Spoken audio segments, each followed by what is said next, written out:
পারিবারিক বিরোধের জেরে মসজিদে আগুন দিয়ে পুড়িয়ে মারা হয়েছে 11 মুসল্লিকে।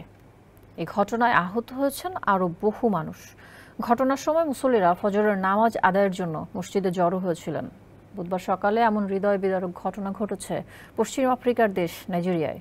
বিস্তারিত সাইফ বিনায়ের রিপোর্টে। নাইজেরিয়ার উত্তরাঞ্চলের একটি মসজিদে ফজরের নামাজ আদায়ের জন্য জড়ো হয়েছিলেন মুসল্লিরা। এ সময় এক ব্যক্তি মসজিদে পেট্রোল ছিটিয়ে আগুন লাগিয়ে দেয়। আগুন লাগানোর আগে মসজিদের দরজা বাইরে থেকে তালা লাগিয়ে বন্ধ করে দিয়েছিল ওই ব্যক্তি।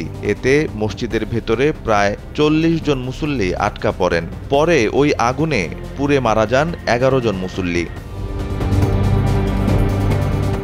ব্রিটিশ সংবাদ মাধ্যম বিবিসি জানিয়েছে, উত্তরাধিকার তথা সম্পত্তি ভাগাভাগি নিয়ে পারিবারিক বিরোধের জেরে এই হামলার সূত্রপাত হয়েছে। এই ঘটনায় 38 বছর বয়সী সন্দেহভাজন একজনকে গ্রেপ্তার করেছে পুলিশ। কানো প্রদেশের গেজাওয়া এলাকায় বুধবার ফজরের নামাজের সময় এই ঘটনা ঘটেছে। স্থানীয় বাসিন্দারা বলছেন, হামলার পর মসজিদে আগুনের শিখা ছড়িয়ে পড়ে। এ সময় মুসল্লিদের কান্নার আওয়াজ শোনা যায় এবং তারা ভেতর থেকেই তালাবদ্ধ দরজা খুলতে চেষ্টা করেন। অবশ্য বিস্ফোরণের শব্দ শোনার পর প্রতিবেশীরা ভেতরে আটকে পড়াদের সাহায্য করতে ছুটে আসেন বলে জানিয়েছে স্থানীয় গণমাধ্যম।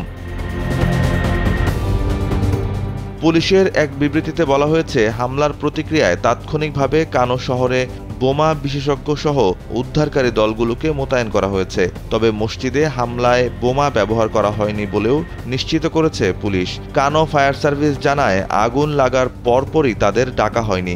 আরও আগে জানানো হলে তারা আরও দ্রুত পরিস্থিতি নিয়ন্ত্রণে আনতে পারতেন। ফায়ার সার্ভিসের মুখপাত্র বিবিসিকে বলেছেন, স্থানীয়রা আগুন নেভানোর পরেই তাদের জানানো হয়।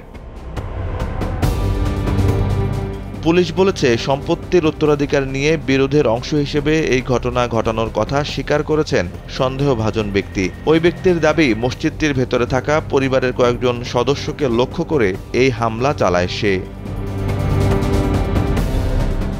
সাইফ বিনায়ুব, কালবেলা ডেস্ক।